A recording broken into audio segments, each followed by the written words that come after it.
நாமக்கல் மாவட்டம் பள்ளிப்பாளையம் அருகே உடன் பிறந்த தம்பி வீட்டை அபகரிக்க முயன்றதாக சென்னிமலை பேரூராட்சி 2வது வார்டு கவுன்சிலர் மீது போலீசார் வழக்கு பதிவு செய்துள்ளனர்.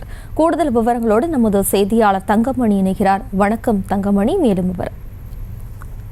ஜெயஸ்ரீ வணக்கம். அதாவது உடன் பிறந்த தம்பி வீட்டில் புகுந்து தகராறில் ஈடுபட்டு சொத்தை அபகரிக்கும் முயற்சியில் ஈடுபட்ட ஈரோடு மாவட்டம் சென்னிமலை திமுக பேரூராட்சி கவுன்சிலர் உட்பட 15 நபர்கள் மீது பள்ளிப்பாளையம் போலீசார் வழக்கு பதிவு செய்துள்ளனர். குறிப்பாக நாமக்கல் மாவட்டம் பள்ளிப்பாளையம் அடுத்துள்ள அக்கரகரம் பகுதியைச் சேர்ந்தவர் பத்மநாபன்.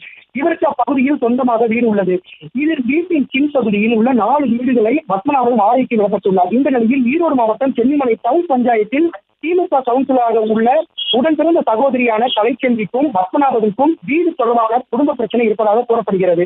இந்த நிலையில் 2 தினங்களுக்கு முன்னர் கலைச்செல்வி அத்துமீறி பத்மநாபன் வீட்டுக்குள் நுழைந்து அங்கே குடியிருப்பவர்களை காலி செய்ய சொல்லி மிரட்டியதாகவும், அதே சமயத்தில் காலி செய்யவில்லை என்றால் உங்களை கொன்று விடுவேன் என்று கூறி திமுக பெண் கவுன்சிலர் அங்கு அடாவடியில் ஈடுபட்டுள்ளதாக கூறப்படுகிறது. இந்த நிலையில் பத்மநாபனுக்கு தொலைபேசி மூலம் தகவல் கொடுத்ததை அடுத்து பத்மநாபன் இது குறித்து பள்ளிப்பாளையம் காவல் நிலையத்தில் புகார் அளித்தார். புகாரின் பேரில் திமுக கவுன்சிலர் கலைச்செல்வி மற்றும் அவரது தாயார் பொன்மணி உட்பட 15 பேர் மீது அத்துமீறி வீட்டுக்குள் நுழைந்ததாகவும், தகாத வார்த்தையில் சிக்கியது உட்பட 5 பிரிவின் கீழ் வழக்கு பதிவு செய்து பள்ளிப்பாளையம் போலீசார் விசாரணை நடத்தி வருகின்றனர். மேலும் தனது உடன்பிறந்த தம்பி வீட்டில் புகுந்து தகராறில் ஈடுபட்ட திமுக பெண் கவுன்சிலர் மீது போலீசார் வழக்கு பதிவு செய்திருப்பது பெரும் அதிர்ச்சியை ஏற்படுத்தியுள்ளது.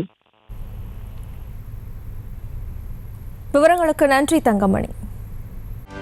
செய்திகளை உடனுக்குடனும் துல்லியமாகவும் தெரிந்து கொள்ள சப்ஸ்கிரைப் பண்ணுங்க.